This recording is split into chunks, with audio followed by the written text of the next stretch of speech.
Well, that was refreshing. Get ahead quickly, early, and really never get tested as far as anything other than maybe a shutout. Stars beat the Red Wings 4-1 tonight. Sean's here. Luddy's here. I'm here. Sam will be here later. Let's get the DLS Dallas Stars postgame show started right now.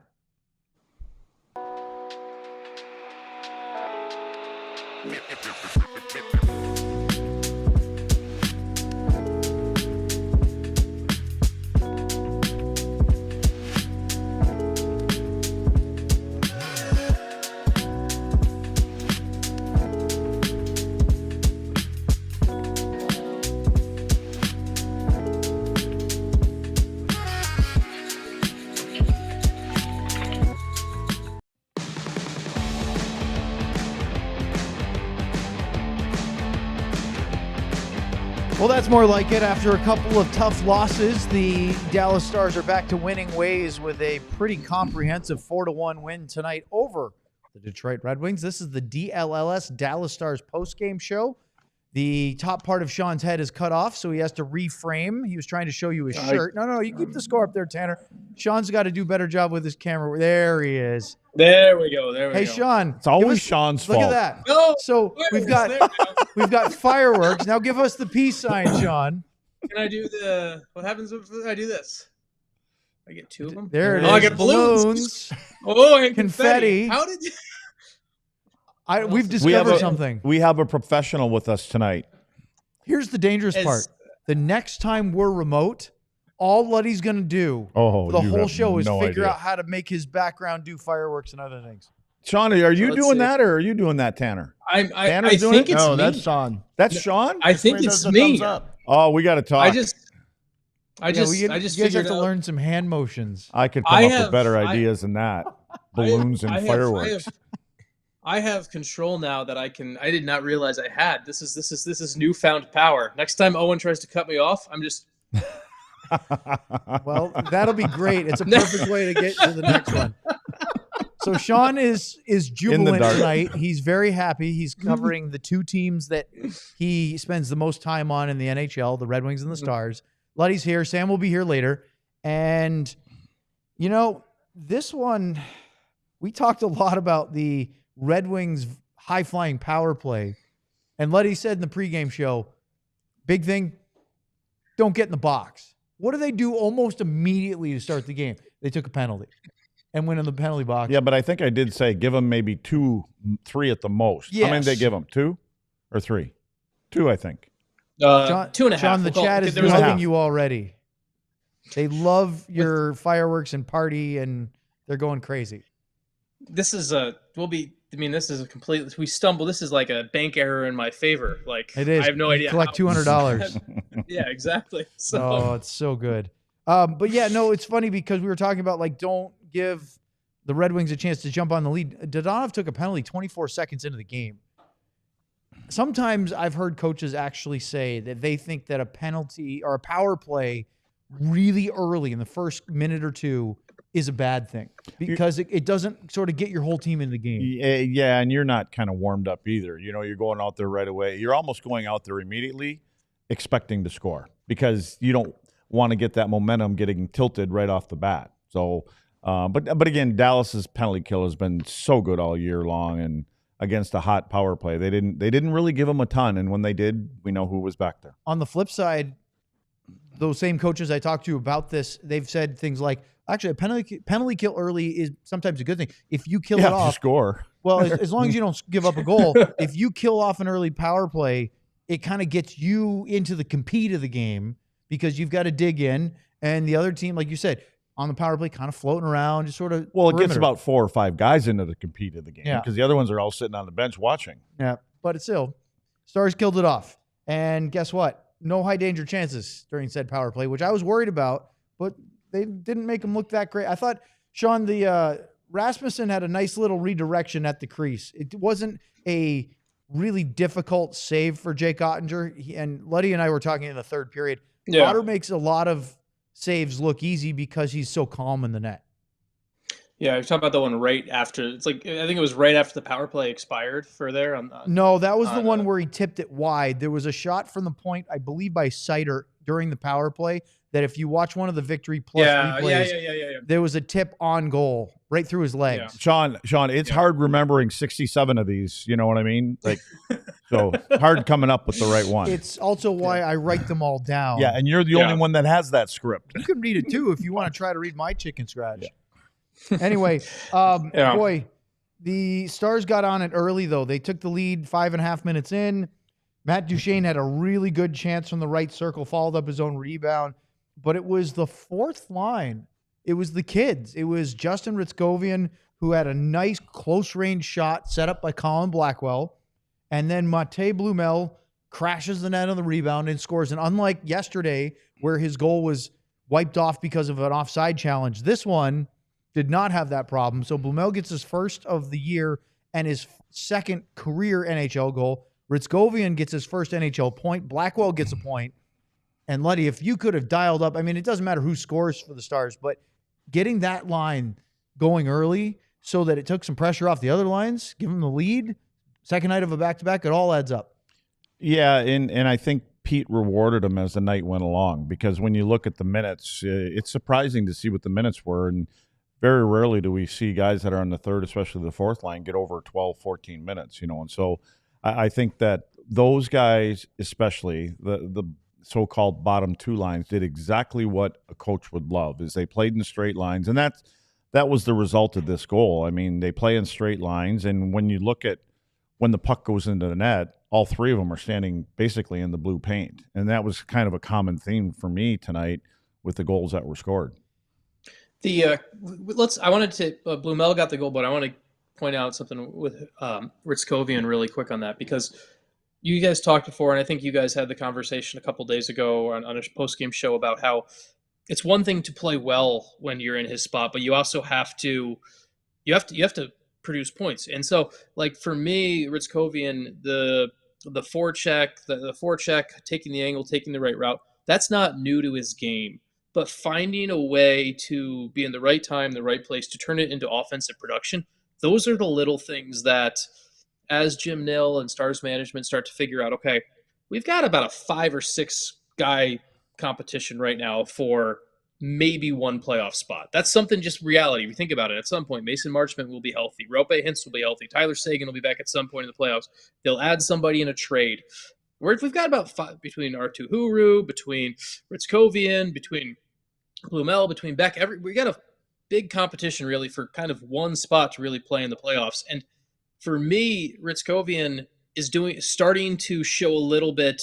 Those are the type of plays where it's not new to his game, the forecheck and taking the right line, but getting it to the net, the second part. That's the thing that starts to differentiate. How do you win a spot in the spring when this roster is healthy? And that's one thing I wanted to point out with Ritzkovian here. Well, and we've talked about it before, both of those guys, Sean, right? Yeah. And I said this the other night, and I kind of got into it with Sam just briefly, because Sam was like, boy, he was so much better, and he didn't score. This was, I think, the Montreal game. It wasn't the Colorado game. And I said this to you on the phone the other day, kind of rehashing this. Blumel's got to score. Yes. There's enough other guys that the Stars have. He's not big enough. He's not the Oscar Beck profile physically to just be a shutdown third or fourth line guy. And there are half dozen guys in the AHL that can be that guy if there's an injury and fill in. The guy that sticks around is the one that can occasionally, or even more than that, put the puck in the net.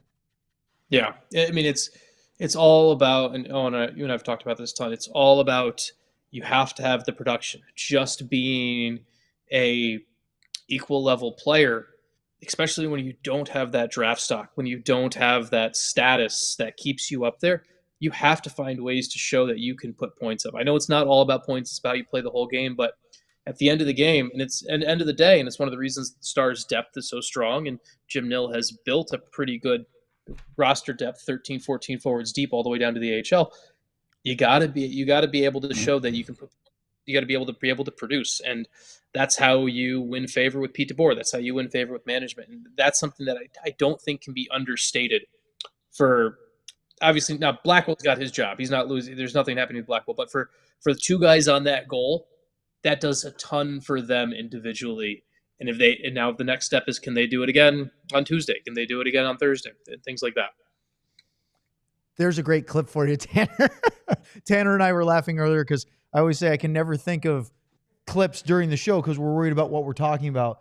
So then afterwards, if our producer will say, like, is there something you want me to clip for social? And I'll be like, I don't even remember what we said half of the show. You don't even remember what we're talking about now. I'm still rattled from you were tweeting and I saw it go across the bottom of the screen up there telling people Tanner. Yeah. Oh, is that Tanner over there? But it's got your name on it. Well, because I put something in the chat. Over here looking at you typing away or not. Yeah, I did, and then Tanner put it on the screen. Like, what the hell? You could do it on yours if you pull up YouTube. I can't get my cursor to work anymore. I mean, I can curse, but I can't get the cursor. Well, they won't let me do that either. I can't get this thing working. Trying not to touch it. Luds, I don't know if you remember this 2-on-1 after Blümel's goal. Mavrik Bourque will have a better moment later in the first period. But he came in. Oh, my God. You talking about the one he tried to pass? Yeah, it's exactly the one. 2-on-1 with jamiebenn. And I believe watching that unfold in front of me that he was thinking, I'm going to pass it to Ben the whole time. It was the only thought going in his head. I'm skating down the ice on a 2-on-1 with the captain of the Dallas Stars. I'm getting him the puck. That's what I'm thinking too. And the defenseman was reading his mind because he just went over, made sure he was going to take it away, and he just put it on his tape. Yeah, that's just, again, that's the thing is I asked you guys, is he a playmaker? Is he a passer? Is he a shooter? Well, obviously he's a playmaker because if he's a shooter, he goes in like Stankoven would go in there and he'd let that one go because the seas parted for him. Even Blümel would not have tried to pass that. He would have ripped that thing because he's thinking goal. Sean, you watch Bourque a lot. Is he more of inclined to pass before shoot? He's always been a bit of that playmaker first. But he has deferred way more in the NHL than he did with Texas. That's just a reality of it. And it might be, I don't know if it's just the jamiebenn factor. I think it's a bit of just the NHL factor. There's still a bit of the, I'm in this league, I've got to pass and create, and there's times he's just got to rip it. And that's the reality. And we saw more of that when he was with Texas last year. There would be times where he would be the man and just take it. And I think I just want to see that in his game. And that's the biggest thing about Mavrik Bourque.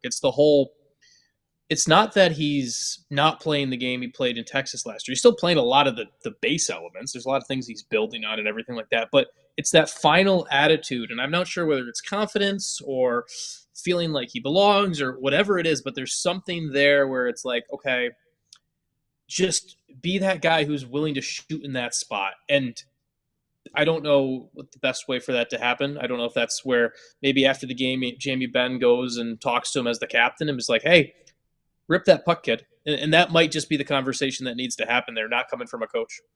That's the one, Luds, where you always have the thought, if you do try to force it and it doesn't get through, you go, oh, I should have just shot it far pad. Yeah.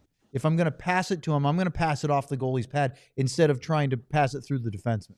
Yeah, and especially I think that when you're going down the ice in that situation with a guy like jamiebenn, if it's Dodonov or maybe Robo, they may kind of slow up a little bit and find a little open ice. Jamie's the kind of guy that's going to drive and stop at the net. And he's expecting a rebound there. So, he gets most of his goals that way, and he's a straight line guy. And so, you have to know who you're with. But I think in that instance, he needs to be a little more selfish. The good news is that he would get one back, and we'll talk about that in a minute. But first, they get a power play because Jonathan Bergeron took a hooking penalty just before the 13-minute mark, and the Stars needed a whopping 22 seconds. Now, I have been one that has been really beating on the drum of how bad their home power play has been.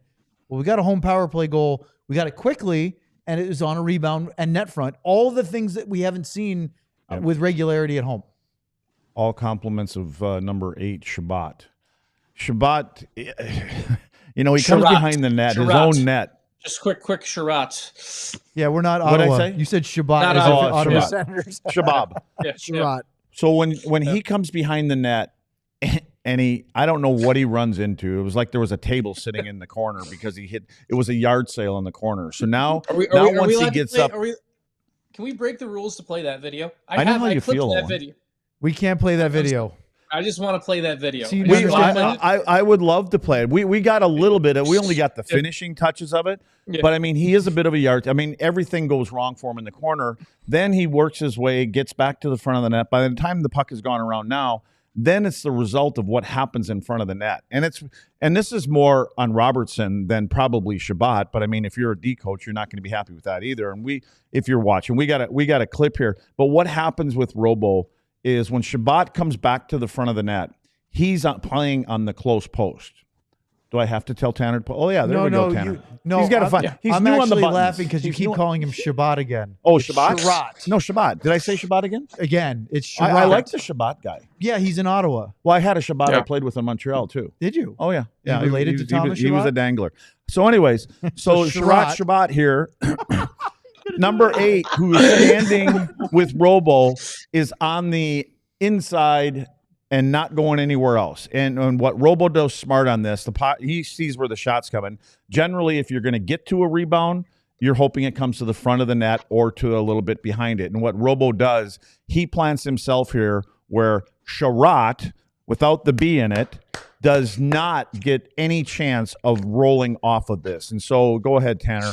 When this shot comes, Robo with a B has Sherratt with an R boxed out, and you can see where the guy with the R has no chance of getting this puck, and it's just an empty netter. And Robo with a B is so calm on this because there's nobody around. He just taps it into the net. So it was a great play by the guy with the B and a really bad yard sale with the dude with the R. Yeah, I can do this and nothing happens. Sean can do it. I can do it here. Let's see. And look at that. Robo scores a power play goal. Doing that? You got foot pedals down there? It's amazing. You got foot pedals?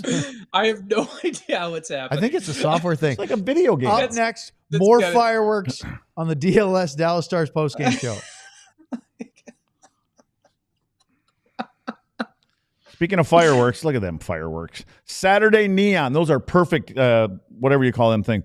Started by 2 college buddies. Saturday Neon makes officially licensed collegiate logo LED neon signs perfect for your home, office, dorm room, fan cave, or bar. Check out their new Essentials collection featuring almost 50 of the biggest schools across the country and counting for only $75.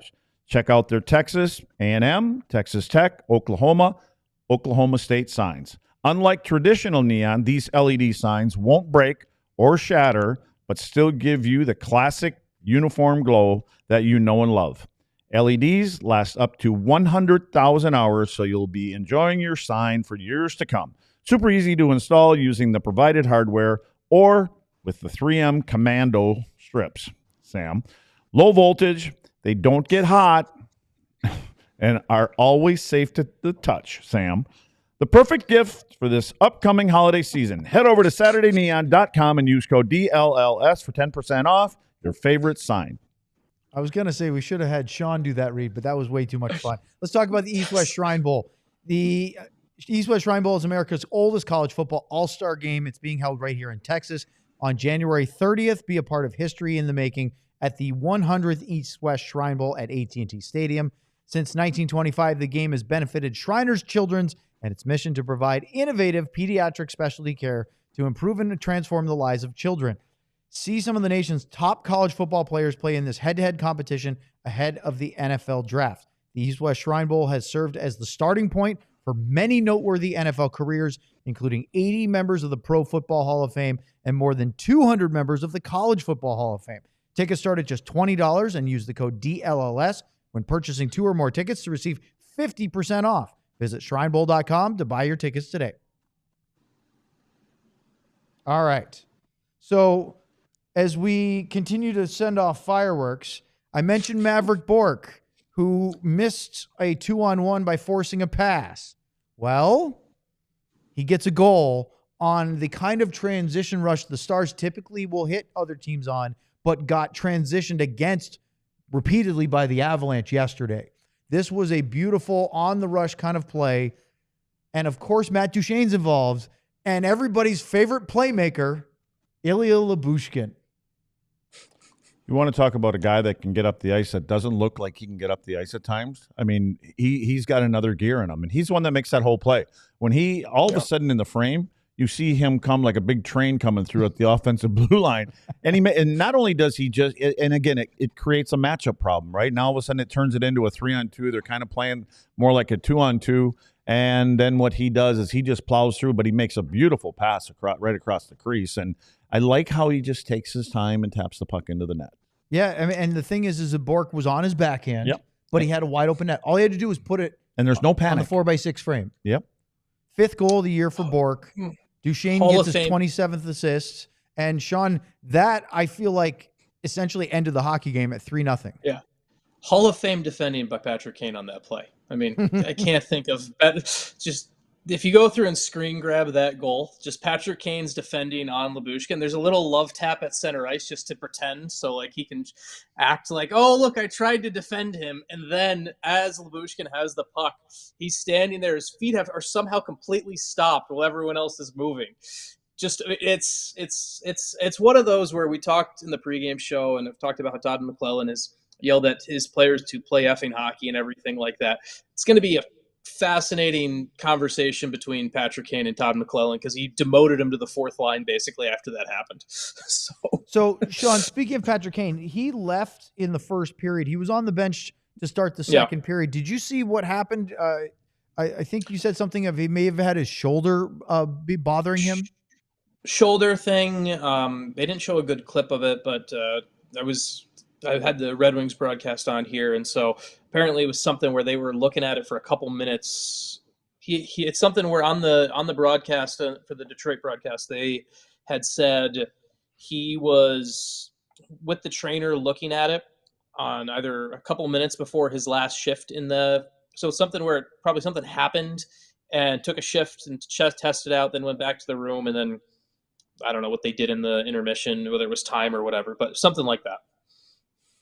Well, he was okay to play, but he didn't factor big time in the game. I mean, he did have a couple chances in the second period, but it seemed like it was sort of an also-ran. Well, they put him with Christian Fischer and Joe Veleno, who are never going to finish Patrick Kane's passes. The second period came and went. Sam Steele had a really good setup play on a one-timer right at the beginning of the period from Stankoven. Blümel had an excellent chance on a 3-on-2 where Colin Blackwell actually put it through the leg. Sean, a nutmeg of the defenseman on the rush to set up Blümel in the left circle.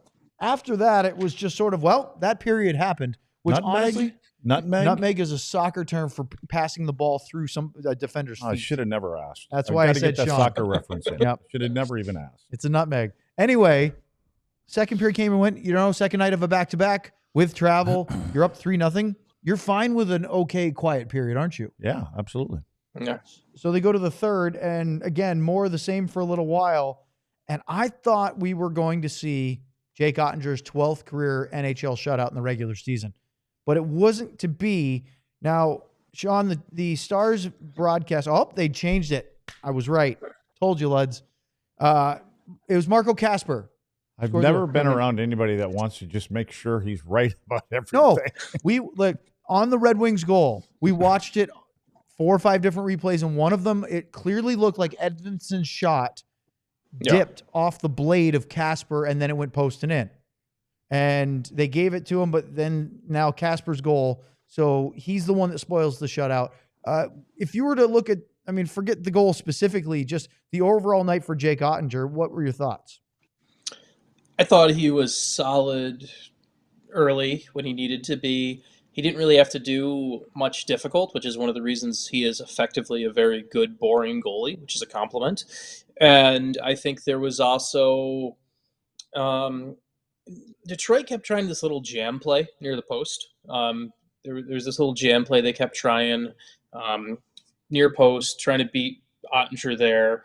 And there was a couple times there was a Larkin, I think it was a Larkin pass at one point where there was the miss. So he did a really good job handling that down low, which was really where Detroit kept going. And it was, the number of shots were high, but the actual difficulty level, I didn't think there was too much. I thought the Stars did a good job of especially playing to the score, right? Like once they had the 3-0 lead, they were willing to give Detroit the outside shot and everything like that. So full credit to what Oettinger did and full credit to his game. And honestly, that's what you definitely needed, because if you're going to make the decision, we talked about it before the game, if you're going to make the decision not to play Oettinger in Colorado, you better win this one, and that happened.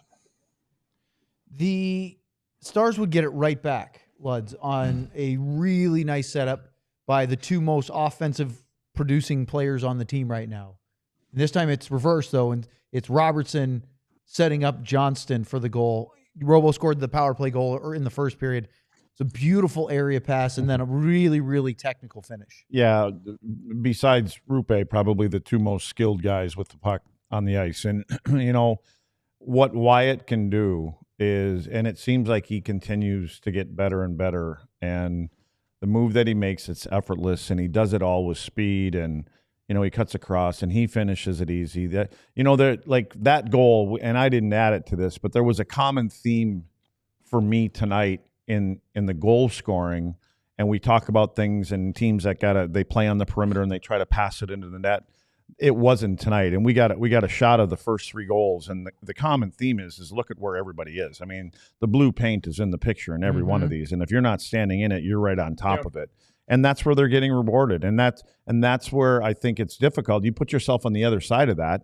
As a defenseman or forwards or whoever has to cover down there, you've got to be in the right spot. You can't be on the outside looking in. And a lot of this tonight in front of the net, not just on these goals, but it had the guys in front of the goaltender kind of spinning around because there was a lot of intent to get that area of the ice. And I think it was all led by the third and fourth line because they played a lot of directness tonight and they kind of set the tone for that. I'm actually over here trying to look up hand gestures to see if Sean can do something else besides the we could try fireworks and the thing. But you're right. It totally set the tone. And in the end, Luddy, when the Stars were having trouble scoring goals, it's the thing that you always come back to, which is they have to go to the net. They have to go to the hard areas. They've got to get rebounds. They've got all of those things. Sean celebrates, and they win the hockey game. It's not that hard. You know what? I mean, it's difficult, but it's the concept is simple. When a few guys start leading that charge and everybody seems to kind of follow along because they're having success with it, it seemed for some reason when you get back to the locker room, when that 60 minutes is over with, everybody seems to celebrate a little bit more because you feel more like it's a team game. You went to war, you won the battle. Like tonight, I think Dallas won the battle in front of both of the nets. And again, when they didn't, you know, their goaltender was there and he's has a lot to do with that battle. So, you know, you just feel better about the game because you put your work boots on and you put them on at home and you played that kind of road game tonight. Obviously, Oettinger was really good. I've got Sean giggling because I found more gestures for him to try it out. We'll see what he does. But like when you look at Jake's game, I asked Sean about it in general terms. He's 7-1 in his last 8 starts. Is that good? I think so. Okay. And what was that one? Is that rain? This appears I'm here to be able to add rain now, so that's. I'm distracted. I am also distracted. This is way too much fun. Do the heart. Make the heart shape with your hands if you would. Oh come see on! if it works. This is. Can I just close my computer and go home? No, we're going to get back on track on this. Yeah, see? Oh, there we go. Trust me, if we could do this on the main camera, Luddy would be telling me, what do I do next? How do I make the pigs fly through? He would. This is a stretch of the season where they have to play a lot, right? I'm just pulling up the schedule real quick so I don't forget what I'm saying here. And they've played, I think it was every other day plus back-to-backs from January 7th through today. They have another game on Tuesday. Then they have 2 non-game days in a row for the first time in 2.5 weeks. Where's their energy level right now? You have a different level when you win. Things don't, the fatigue doesn't seem to set in as much when you're winning hockey games. So, but that's mentally. Physically, yes. But again, every team this year in the league has stretches like this, and the schedule is set up not just 4, 5, 6 teams in a league are getting screwed. They're all having to go through this. So, the teams that are going to come out of this on the right side of it, are going to be the teams that are going to be looking better when it comes playoff time. I love Misty 1985 in the chat. Sean is entertaining my sisters, amongst many others. Burned Oils, LOL. Glad Sean is having fun with himself. Oh, that's so great. Up next in the DLS Dallas Stars post-game show, your chats, super chats. If you want to make Sean do one of these hand gestures and do another crazy animation, you got to get in front of the line with a super chat. Oh, what's this one? Here on DLLS. Look at that, Luds. We got lasers. I don't like distractions. Rugged Road, with 2 R's and 2 G's, is dedicated to creating innovative and durable outdoor gear for adventurers who demand the best. Our products are designed with the highest quality materials and craftsmanship, ensuring they perform in the toughest conditions. Whether you're on land or water, Rugged Road gear is built to accompany you on every adventure. Crafted to handle the toughest environments, their coolers are built to last, ensuring they can keep up with any adventure. The coolers are guaranteed to keep their contents cool for up to 7 days. Perfect for a variety of outdoor activities, from fishing and tubing to camping and tailgating. These coolers are designed to meet the needs of every outdoor or sports enthusiast. So gear up for your next adventure with Rugged Road coolers, reliable, durable, and built to be used. Rugged Road, with 2 R's and 2 G's, is your ultimate outdoor companion. Head to ruggedroadoutdoors.com and use the code DLLS for 10% off. All right, let's talk about game time. As I've been saying for the last week now, the college football national championship is tomorrow night. If you haven't already secured your seats or travel plans to get there, it's in Atlanta, you still have a chance, but you better hurry because it's tomorrow night. So log on to Game Time. Game Time has a new feature called Game Time Picks. Has a feature that filters out all the fluff to show you only incredible deals on great seats. You don't have to waste time searching through thousands of tickets, and it makes getting tickets to your favorite live events so much easier. You can also look at seat views so you know exactly what you're buying before you pull the trigger on it. Plus, you can toggle the all-in pricing so you don't have to worry about surprise fees at checkout. Take the guesswork out of buying tickets with Game Time. Download the Game Time app, create an account, and use the code DLLS for $20 off your first purchase. Terms apply. Again, create an account and redeem code DLLS for $20 off. Download Game Time today. Last-minute tickets, lowest price, guaranteed. Does that work for you? No. No, it doesn't. But we're still here. So let's get to it. And now this is where Tanner really starts to earn his money, because he's got to use the super chat. So if you haven't already, get your super chats in. We have a bunch already. Let's get it started. Bing bang. All right. We're going to start with I Love Misty. Tanner, you've got to make that screen, if you would, please, just a little bigger. There we go. No, it's not absolutely minuscule. A Blümel Ritzkovian. Very generous from I Love Misty. A C2, as in Central Division number 2. Feels good to get the win to catapult us past the injured to all hell wild. I'm sure the positioning for the Central Division teams will be the main storyline for the rest of the season, but it's good to get C2 for now. Yeah, I just think that Minnesota is, until they get healthy, and I think that they've been leaning on their goaltender, and their goaltender has been playing great this year, and I think that time has come, and we're going to start to see him drift down there. Colorado's going to start climbing up too, but it is nice. Again, it's nice when you're waking up in the morning and you leaped over somebody, even if they've got games in hand or whatever it may be. Psychologically, it's good to see. And Sean, the Wild have lost 3 in a row, 5 of their last 10. They're getting hurt. They got into a bit of a slugfest last night because of some retribution with Zachary Leroux, and of course Jared Spurgeon's injury and that suspension. And they got into it, and then they lost the hockey game, which was maybe losing the plot. But nonetheless, Dallas is 1 point ahead of the Wild, and now they're even on games played. Yeah, and Minnesota was kind of a classic example to me of, from the beginning of the year, one of the ways we often talked about playing the right way and weathering the storm and everything like that. And I think the Stars are here because they've been able to do that. I think Minnesota is still in this spot because they started off hot and they were really good to start the year, and then have since kind of come back to what I think a lot of us expected them to be.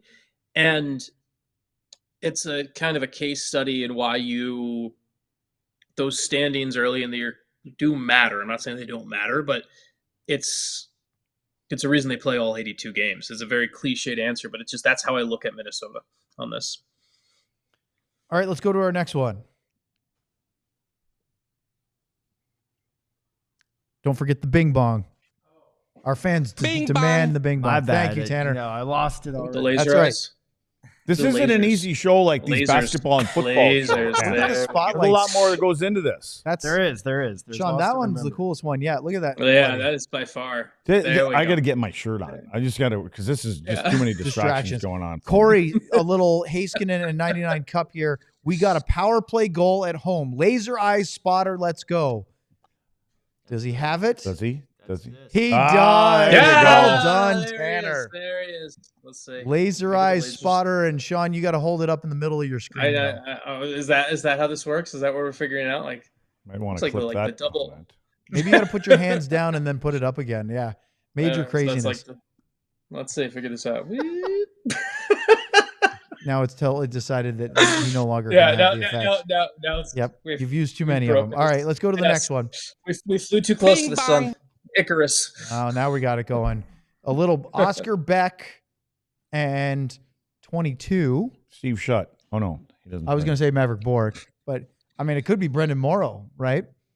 Sean, why can't Detroit ever seem to put it together? They have talent, yet are always a middling team. To me, it underscores how well Jim Nill has done here in Dallas since 2013. Well, that's Morrow. When was That's Brendan I mean- Morrow 22? No, 10. Morrow was 10. Oh, I thought you said 10. 20. I see the 22.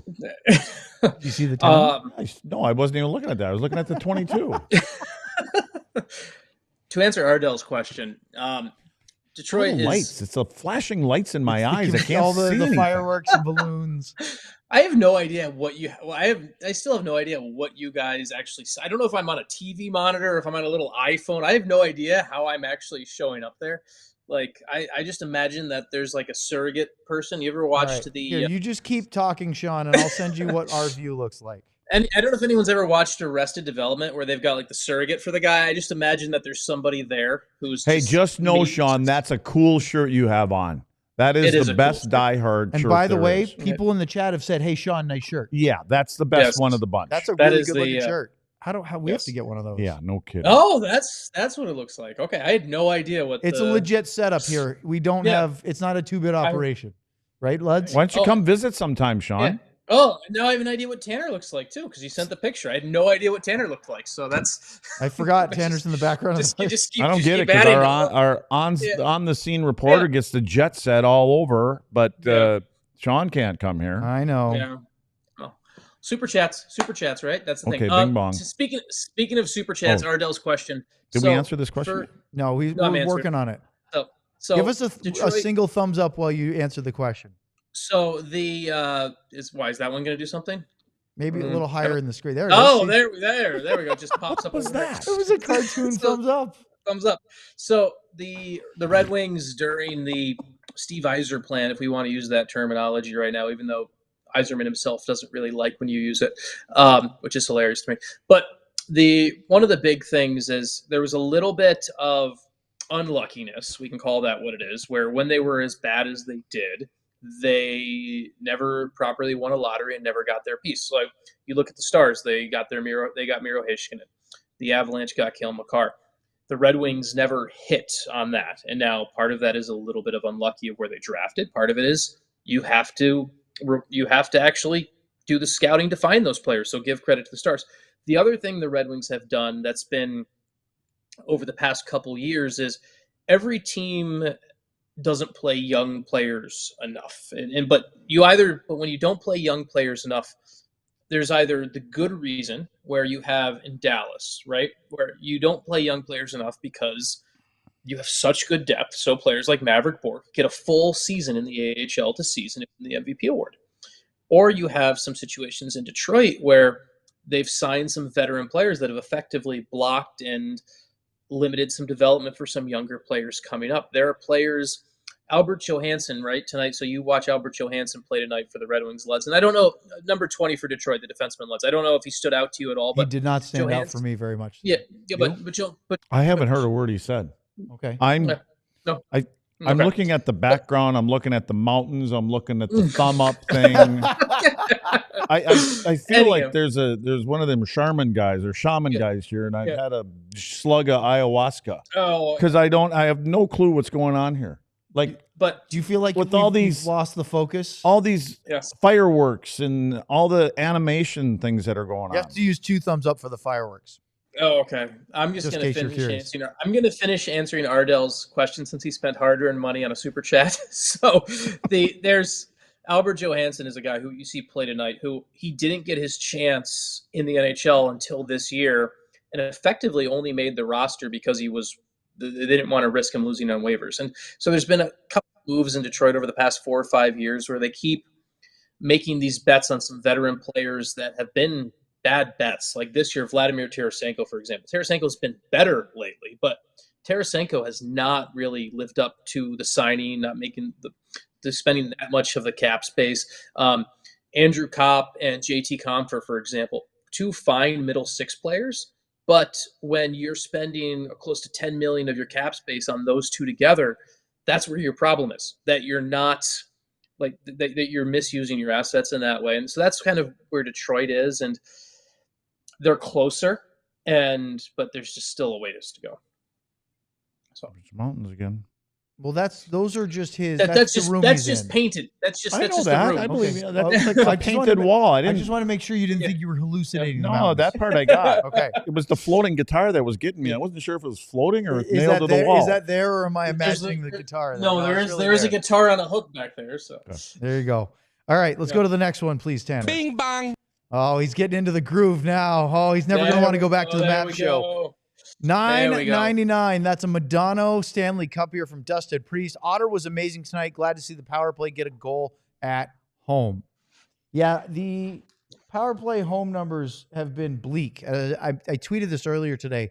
They've been, in the last 7 home games, they've scored a whopping 4% of their power plays. 4. It's the worst in the league by far. And their last 7 road games, they were at 33%. It was night and day. But tonight, you can't call them homers. What's that? Can't call them homers. No, which is weird because their home penalty kill is immaculate and their road penalty kill is 78%. It's not that great. It's easier. I think that when you go into a road building, you played it, you've done this stuff. But my assumption is that it's difficult when you go to another team's rink, they get the power play, the crowd's into it. And that's a more difficult challenge than it is killing a penalty at home. I think when any part of your game isn't going well, it gets in your head after a while. You know, it just is. It's because you know what the numbers are. I mean, guys have the sheets in front of them every game. They sit there on the bench before they get dressed, and they go through stats, and they go through who's got the most spikes and penalty minutes, and they see the numbers, and they know, and they hear it from the outside, and they're working on it and things like that. So after a while, it can be a little mental, challenge, but, they can put another one on top of it and kind of build and see where it goes from there. All right, Tanner, I know we have at least one more. Bing bong. From Jordan Crilly, a little DeSmith and 99 Cup here. Just wanted to say, go Stars. Fun game tonight. Sean, was it a 1 thumbs up or a 2 thumbs up amount of fun? Oh, no. Oh, man. We'll go 2 right now just because that animation seems to work a little bit more. Yeah, so that was for Jordan. You got foot pedals with that thing? Like his fingers are in the air. What buttons is he hitting? It's not the no buttons. It's a software thing. So I believe it's because he has an Apple device. And so is that what it is? I think so. Because I think it's a FaceTime thing that third-party software picks up. Oh, so okay. I mean, I have no idea what's happening. The next time you FaceTime video chat somebody, Sean, try it. You should have those react. Okay. Hey, can you make something come up with your hands up in the air so we can see them? What do you mean? Just what I said. Let me see like some animation. Now make something happen. Hands, I want to see your hands. Now make something happen. What the hell's going on? He loves it. No, go back. If you want to make him think he's hallucinating, you got to do the rock concert. I gotta do the rock concert one, right? Like I gotta do the double hook 'em, right? That's the there we go. That one is really something, isn't it? So this is going off your hands, huh? It's hand gestures. Yeah, it's picking up what you do. Sean, do the heart one for him. That one makes everyone happy, right? There we go. See, look at that. So all you folks that are listening to this tomorrow morning or evening, isn't this awesome? Yeah. So the audio version of our post-game show tonight sounds like we're completely wheels off. But they've already turned it off. But you need to go to the YouTube because it's silly. We found a new toy and we're going to use it until we get tired of it. I think that's probably a good time. There's a lot of great stuff going on in the chat, from laughing at Sean's playing with the videos to talking about the development and depth of the fourth line and the work that Neil Graham is doing in the AHL to help some of these guys along so they get to the point where they can be contributors. Look, we were kind of bemoaning this roster literally in the pregame show because it was sort of the top line and the injuries, and the fourth line's not doing anything. But then they do it tonight, and everyone feels great about it. It's exciting, but to me... And they're the bigger part of the story for me. Yes. That's what I think. But to me, the question tonight is, can they do it again against a very good Carolina Hurricanes team? Well, tonight they've earned, a chance to get a few more minutes, and now it's up to them to prove that they can do the same thing, and repeat it. Where's our on the beat reporter, by the way? He's waiting for us. He actually thinks that he said that you in the chat, Luds doesn't understand the sorcery. And he wants to know what's happening to the show and does he even want to join? It's off the rails, and I'd go home, Sam. All right, well, we'll talk to Sam next here on the DLLS Dallas Stars postgame show. But first, no, we don't need the timer this time, Tanner, because I just need to see that Mavs graphic.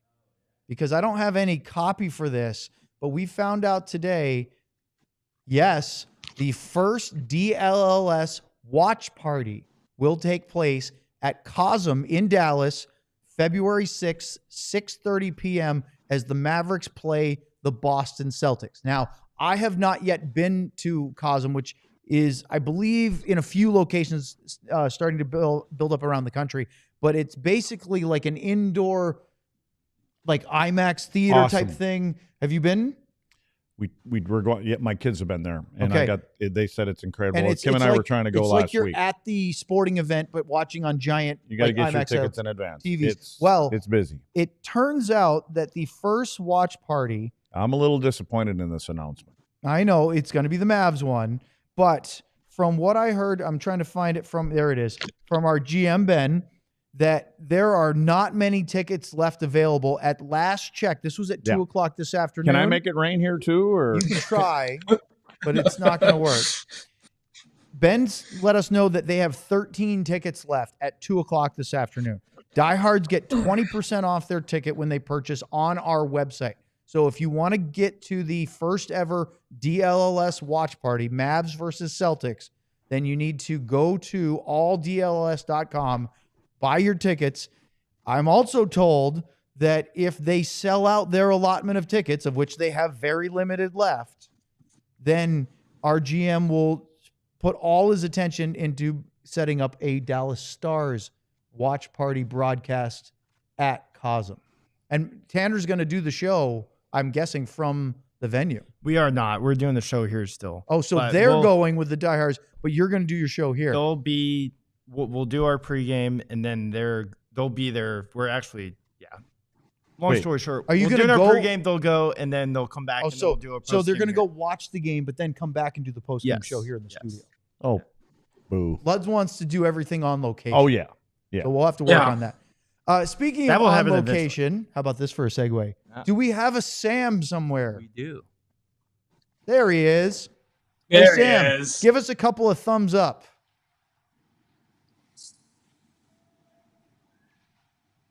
Nope. Doesn't work. Nope. Doesn't work for Sam. I don't have the sorcery. What are you guys doing, man? Like absolutely this nothing. This was one of the rare times where I was able to check in a little earlier and watch some of it, and boy, did I regret it. Do you were you That might be exactly what everybody else is feeling too. Were you a little surprised that Luds was having trouble comprehending what was going on with that? No, I love that he said. Why would I see Sam? his hands. Sam knows me. Where are the buttons? Foot pedals. Like Sean's got some panel underneath him. We can't get Sean a microphone in his home office, but we got him graphic animation foot pedals. I've got a full production studio here that no one knows about. Burned Oils just said in the chat that Sam's effect machine is broken. So, all right, Gotta Sam, get a new one. As we get back on track, what's going on post-game conversation on this one as the Stars get a pretty nice win over the Detroit Red Wings tonight? Yeah, a lot of talk about not losing 3 in a row, right? We know this team that hasn't lost 3 regulation games in a row during the regular season in Pete DeBoer's time here. That's something that not only Pete and his staff really have a lot of pride in, but the team does as well. And they talked about it today. It was fresh on their minds to not let this thing drag out. And it sounds like kind of a silly stat, but the importance of that is that you stop the bleeding before it can get worse. And we've seen teams, I think of the Stars team in 2018, 17, whatever that year was, when they lost 6 in a row and lost their playoff spot. That's what losing 4, 5, 6 games in a row can do. It can completely flip the standings. And where they are right now, I think Luds was talking about jumping teams and how you can kind of climb in and out in one game. Think about if they fall 3, 4, 5 games in a row, it's going to be hard to make up that ground in the Central Division and in the Western Conference. So I think it's super important. The players took it to heart and they came out and did exactly what they needed to do. Look, this game was far from perfect. They did what they needed to do in the first period to get that lead, and then the teams kind of both looked very much like they played the night before, and that was perfect for Dallas to just be in that spot and kind of let the clock just milk away. And that's the difference. I mean, if Detroit finds a way to get a goal first and flips the script, they get more energy, and that's kind of how these back-to-backs are won. So a lot of pride in not losing the 3 in a row and finding a way tonight. Sam, did Coach have any comments about Oscar Beck had 18 and a half minutes. Sam Steele was right about 18 minutes. Anything with the third and fourth line guys tonight?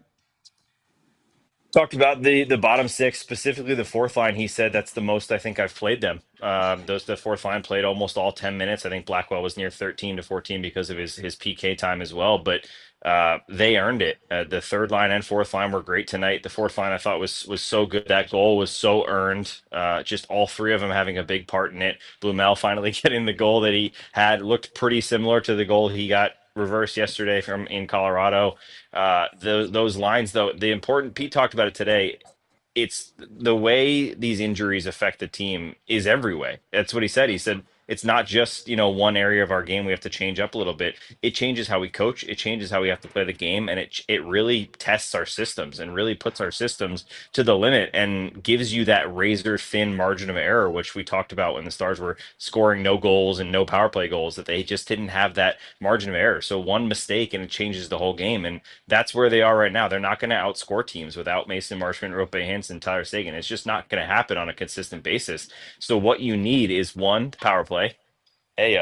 Home power play goal. What's that like? And 2, you need the bottom 6 to score. And it doesn't need to be, 3 goals a night or anything crazy, but it needs to be just like that. They need to chip in. And for them to not only chip in, but to chip in first, and that way they did it, I think it gave this team a ton of energy, and they built right off of it. This is such a great lesson for, I don't care what age you are, but like role players and accepting your role and being part of the group. And I mean, I look at Oscar Beck. I mean, 18-20 was tonight. Didn't have any numbers, didn't have any shots, but he was a good player. He did his job. And the same with Sam Steele. Steele had, 17 and a half minutes. He had 3 shots, but they're effective. They're effective, and they're a big part of the team, especially when you're running a little low on guys and you do the right things, and the coaches they reward you for that. And it may not be the glamorous things that people are going to talk about, but the right people are going to talk about you and go, you know what? And they're going to, when they continue to play like this, they're going to have jobs for a long time. They accept their roles, and you need players like this. You know what, Luds, right with your point, we talked to Justin Riskovian after the game, and who picked up his first point in the NHL. Big congratulations to him. He was all smiles, him and Blümel. But he actually said something right on the line of that. He said, I think it was Mike asked him about the difference from coming from 18 to 20 minutes a night, power play time, and all those things in the AHL to what he did tonight and has done the last week since his call up. And he said any minute in the NHL is a good one. And I think that's such an important lesson, and goes with what you were just saying, Luds. Like you have no idea what your NHL career is going to be. But what you can control right now is you're stepping into a spot where you have an unrealistic opportunity. We did not see this opportunity of 4 or 5 rookies playing when we looked at this lineup in the fall. It just didn't look that way. It was going to have to be a significant amount of injuries to allow that to happen. That's exactly what we've seen. But they have the opportunity here to step in and take a role. And while those players are going to come back, so these roles are not necessarily for the whole season. We don't expect 4 rookies to be in the lineup when it comes playoff time. It's important to not only make an impression right now, but a lasting one, so that when you do get sent down for the playoffs or whatever, you're fresh on the mind. And we know this guy's not only came in and played well, they came in and stepped up to the role we needed them to step up to. And I think that's huge. Hey, to Sam's. Oh, sorry. I was going to say, to Sam's point. I remember sound from. Like you sorry. I am not sorry. I'm not sorry. There was, to Sam's point about Ritzkovian, there was a whole from preseason. I think it was the game he had the fight in the preseason. I remember him talking about treating that NHL preseason game like it was a real NHL game. Like, and he was there was a whole motive and everything. Like, for him, if he only ever played that NHL preseason game, that's all he worked his way up to. He had already, that was a minute one in his life. And so I love that kid's attitude and the way he approaches all of that. So to hear Sam talk about that now and how that attitude is continued, as long as he can keep that feeling, and the longer he can keep that, the longer he's going to stay, because he's looking at things the right way. I was texting with, I guess it'd be Blümel's landlord tonight.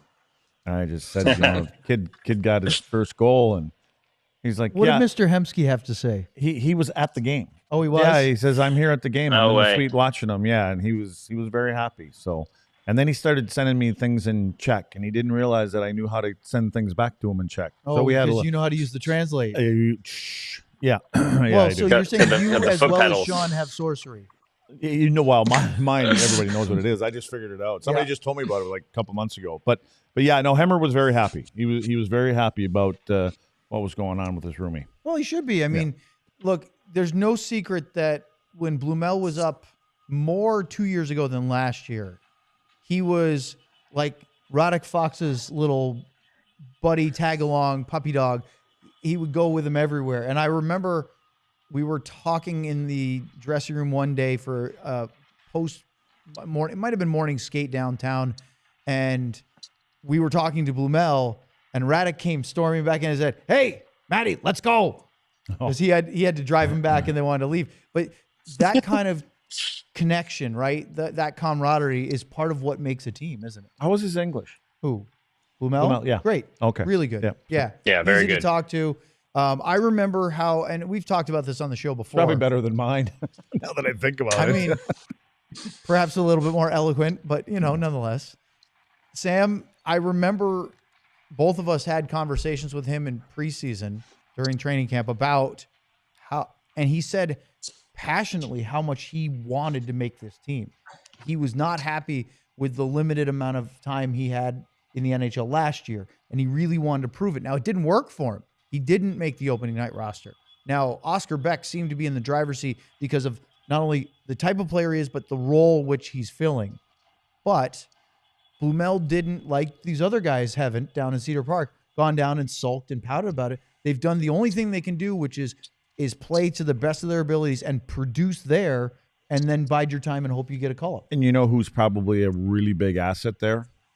Jordy. You think? Yeah, I think having Jordy Ben down there, knowing Jordy and how he is, and the path that he had to travel, and I think he is very relatable to these guys, and his experiences of what he's done. I think it's great that he's there and being able, these guys can talk to someone like that. Hey, Sam, we got an when I was update this morning from Rope You don't continue. You don't continue with him. You just step all over me. You back off with Owen. Sean, I want to hear Sean before, because he knows this stuff. I think he has an interesting point. I was just going to add to Ludz's point about Bourque. Jordy, when the Texas Stars played in Grand Rapids, he was on that road trip with so there's been times where Jordy has gone on the AHL road trips with Texas. It's not just being on the ice with them in Cedar Park. There's been times where Jordy has gone and put in the time of riding the bus a little bit with the AHL guys and everything. And that goes a long way in kind of sending the message of this is you're not just bringing in former NHLers because they can share experience. They're willing to put in the work even now in their second hockey playing career. And I think that just only puts things a little bit further for what Jordy's kind of can bring to these guys who are just trying to battle their way up there. So Sam, go ahead. Nope. I'm going to have to jump in and say thank you to everybody that is tuning in tonight on our television channels and platforms. Make sure to like and subscribe to the pod and check out alldlls.com. Okay, now we're going to go to Sam. I didn't even know we were close. You were asking me something, Owen. I didn't hear what you were asking. We heard an update this morning, or actually it was at 5:30 when Pete met with the media about Rope and Mason Marchment. And for those that didn't hear our pregame show, can you repeat what Pete DeBoer said and then anything to add from the postgame tonight? Yes, Rope Hintz and Mason Marchment were both skating in Frisco this morning. No update. Pete didn't comment really on where Rope is. He just said that he's been skating on his own since they were on that trip and then playing down here.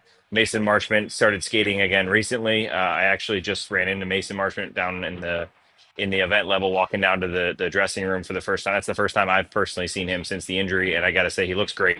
I expected some bruising or discoloration or something, and he was smiling big and looked good. So good to see him. Just like what I said with Sagan, it's just good to see them around the team. I don't know what it means towards the update of when he's going to play or anything like that, but it's good to see them back around the rink. I know how important he is to the team. I know that Pete talked about right before they went on that trip, that 5-game road trip, that Mason stopped in and saw the guys and everything like that. And he's a big part of this leadership group, just like Tyler Sagan, just like Rope Hintz. So the more, even if they're not available to play, the more they're able to be around the team and in the room, I think is huge. So good news as you can get, but not a whole lot towards their status coming forward. But we'll dig a little bit more this week, and we should hear more on Rope. They no practice tomorrow, so it won't be until Tuesday morning skate.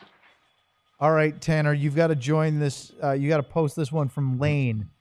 Sam said he ran into Mason Marchment, so Lane put in the chat, well, don't hurt him, Sam. Jeez, you're built like a brick house. But he's about as tall as a brick. That's facts. I had to reach up like this to give him a fist bump. He was like, hey, what's going on there, Had to get on a Bloody, stool. only you can make a short joke out of just about anything. You have a knack for it. I got a lot of material. Rude. A lot of short teammates.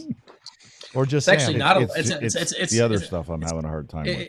It's not a lot of it's not a lot of material though. It's really low. Oh, see, Sean's getting in on that. Luddy's just upset now because now he can't make the heart emojis and all the things explode.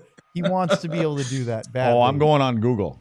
I'm going to ask Google how to do this. You need to get your phone on and get go on the FaceTime. Google machine. You should FaceTime him after this is over and start doing little hand gestures if the fireworks start flying. I'd rather do my hand gestures at home. Okay, well. If we could wrap this up. Lord. That'd be awesome. All right, Sam, come on back in the screen. Or Sean, I'm here. The AAC. Let's talk about our man of the match tonight. Best Dallas star. Doesn't have to be. Could be a Red Wing. I'm guessing it's probably going to be a star. We'll start with the towering Sam. I'm still not sure if I'm wearing underwear, Nestler. Oh, I'm not. Oh, Jesus. I shouldn't have brought it up. You know what? I'm gonna say Robertson, and not necessarily just because of his game, but the fact that he has the most points since Christmas in the NHL is pretty dang impressive with all the stuff that was going on and the foot that Owen loves to talk about. But I just think for Robo, this team needed him to do what he's doing right now, and the fact that he's doing it at the level he is, I give it a nod to him. Well, let's go to Sean, who Ardell posted something in the chat. I don't know if we could put on the screen, but made me laugh about giving zero concerns about cutting off Sean. I'm going to go with Ben Sherratt for setting up two of the Stars' first goals. So excellent. We'll go with That with an R? And, Nice callback. Sharat Shalom, lads. Sharat Shalom. In all seriousness, I will go with Matěj Blümel, and that way he and his landlord can have something else to celebrate tonight. In addition to the goal, they can celebrate a man of the matchup. So that's big. That's big time. Yeah, that's big time. That's big time. We're giving What are people you going with tonight? I'm going with Ilya Lyubushkin. Oh, the offensive creator. No, you know what? Yeah, I mean, I like what he did there, but he had a rough game for him. I mean, he's been so good all year long. I thought, confidence and played the position well, and so he was +2 tonight. Had that assist on that, so take him. I could easily take Jake. I mean, but I'm sure you want to take him. So no, Jake was very close to a shutout. He was really solid. I didn't feel like the Red Wings really made him stand on his head. I don't know if that's a product of his style, making it look easy, or if it's that Dallas just didn't give up a lot to Detroit. There were some times tonight, Bloody, where you said to me, boy, they had the puck a lot early in the third period. They really haven't done anything with it. They haven't got interior. And that may just be the Red Wings. It may be the Stars' ability to defend them. Or maybe it's Jake Oettinger making him think they have to have the perfect shot because otherwise it won't go in. Yeah, there were some things around, some tips that were there that Jake. But again, the way Jake plays, he doesn't make them look like they're big saves. No. He just takes away the bottom. And there were some. I thought that there were some of the Red Wing players that got inside and they were on the top of the crease. That makes it a little bit more difficult for him. So, but I thought he was good. I mean, he was clean again. And even if they do get inside, it actually sometimes makes it harder for them to score on him because you get too tight, you can't do anything with the puck. Yeah. I would go with Robertson. Look, the kid cannot stop scoring. Goal and an assist. The power play goal at home is huge. And we saw Victory Plus posted this, and then Sam followed it up once he got his assist with the Johnston goal. Nobody has in the NHL more points since the Christmas break than Jason Robertson. 19 points. He's finally found his confidence again after a really rough start to the season. He's losing line mates, especially his center, Rope Hintz, and he's still finding ways to score. And right now, he is the most important offensive player for the Stars. At the beginning of the year, it was Matt Duchene. Right now, it's Jason Robertson. You do good things for other people, and it comes back to reap the benefits. Since Christmas, he does all of his, charity stuff with the kids and all that kind of stuff. So it's good to see that going on. Any final thoughts from the panel on this one or on the next one? As the Stars will play the Hurricanes on Tuesday night. We'll start with Sean. I just want to make sure did I see another super chat pop in there? You're right. Oh my goodness. Yes, nice, Sean. Let's do it. So. Michael Moore, a little Masterton and Stanley Cup year. Thank you, Michael. I keep asking myself this question. Who are the Stars? Are they truly better than the rest of the West, or are they destined for an early exit? The Stars' depth has really been showed off this past week. Question, big trade coming?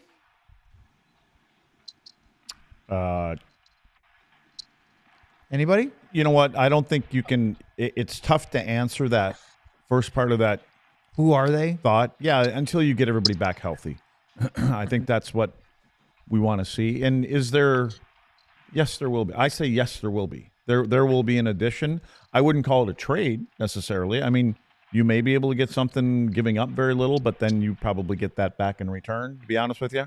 So I do believe that they're in the market and they're looking, and everybody's looking. That's a contender. So they'll scour everything. But I do believe they're gonna find something. And I've kind of changed a little bit. I think it is going to be a forward. I think it's going to be. I think there've been a lot of comments made about need to be bigger, stronger on the wall, and I think there's a reason that's being said. Sean? I think there's going to be two moves. I don't know exactly what those two moves will be, but I'm just the way kind of looking at Jim's history, what we hear about the market and teams kicking around and everything like that. I think we'll see two moves from the Stars. One will probably be, and probably in typical Stars fashion, there's been times where the quote-unquote flashier move at the time ends up being the one that is not actually Jim's main move. Like I think when we go back to the Evgeny Dadonov trade, right? Trading away Denis Gurianov. A lot of the time we looked at that as a trade of, they're moving on from Gurianov, addition by subtraction. And they also added Max Domi that year, I think it was. And it's like, well, Dadonov was actually more of the bigger trade. So like I would imagine we will see probably two moves from the Stars. I'm fascinated to see what moves they make when it comes to potentially when it comes to potentially seeing a subtraction, like, because you asked the question about Matt Dumba the other day, like, can you justify him still being around with the current cap hit?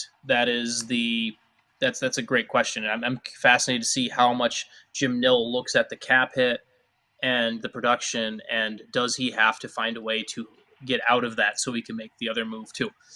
But either way, it's a lot of irons in the fire for Jim Nill right now. So yeah, well, that's something that we should revisit in the near future. I know we're going to talk this week. We have a couple of shows coming up Wednesday and Thursday. Real shows back to back. We're going to talk about the Stars quarter century team that came out the last couple of days. We'll get into more details about that. Bing bang. Talk about that. And guess what? There was another super chat and this is a great feature of super chats for everybody watching or for you listening later. If you're trying to get your point noticed and we don't get it in the regular chat, super chat it and we will do it. I love Misty 1985, a little Haskin in 99. Put this in the chat earlier, and I wanted to bring it up, but we just didn't get to it. Is that a Taylor Swift mug on Sean's desk? My sister wanted to know. where am I looking in my office? There's a mug to your white, right. the white mug. Is that a Taylor Swift mug? This is, yes. Now, this is my wife's office. I want to be clear Oh, on yeah. that, so Look at that. That was quick. Yeah. That was quick. Heard that before. Yeah, but I have no issue with saying that I listen to a ton of Taylor Swift music. Those were my wife's tickets when I was at the concert at Prudential Center when I was in high school too. I have, yeah. I mean, that is a cup. I think I actually got that cup for my wife. But yeah, I have no issue saying it is. I just thought avoiding the question. No, he said it was. It I just thought he might roll over and grab it, but then I thought maybe he's pulling a Sam and not wearing the appropriate bottom layers. He's not wearing No, I am wearing pants. Do you want to grab the mug and show it, or is it like a family heirloom now? No. I just have the he can't wired stand up, cord. I have the wired cord. He's wired into his headphones, so he can't reach far enough back. Exactly. For the foot pedals. Yes, that's actually why the foot pedals here. I'm running on them like a hamster wheel. That's how the entire Tanner's house gonna walk is being right powered out. right now. Tanner's just gonna leave. No, he's loving this. He's enjoying. Just remember that the non sequitur show on post-game shows like three times now have been on forever. There's the hearts. But they've been on waiting to get at to a different like decibel. 10,000, 11,000, 13,000. They went on for hours, so this is nothing for Tanner. And yes, KG's booming voice fills the entire studio. Yeah. All right. Okay. Great final super chat. Any last things, Sam? We had Sean cover the super chats. Yeah, mine's going to be completely unrelated to the game, but I want to give a shout out to my fiance, Katie, who was standing at warm up with a sign that said, "Just engaged. Can I have a puck?" for the whole warm up and got absolutely nothing. So love you, Katie. I appreciate the effort. Couldn't get a warm up. Luds? Any constructive criticism over this choice of sign? I will do it after we sign off. I love it, and I can't wait. Sean, which send team us out with did your she go favorite to? Reaction. She was in Dallas. Don't worry. Let's get the lasers going. Let's get the lasers. There going. we go. Lasers. Hey, something back here. DLS Dallas There we go. Stars Double post game lasers. show. There we go. Luds has lost it for Sam Nestler. Sean I've lost Shapiro, interest. Craig Ludwig, and our award-winning now new producer Tanner Rotman. Sorry, John, you've been replaced. I'm Owen Newkirk. Final score. Sam got the balloons. Oh, come on. Oh, now Luddy's really jealous. 4-1. Stars beat the Red Wings. We've got lasers. We've got balloons. We've got fireworks. So long, everyone. We all silly like the mayor.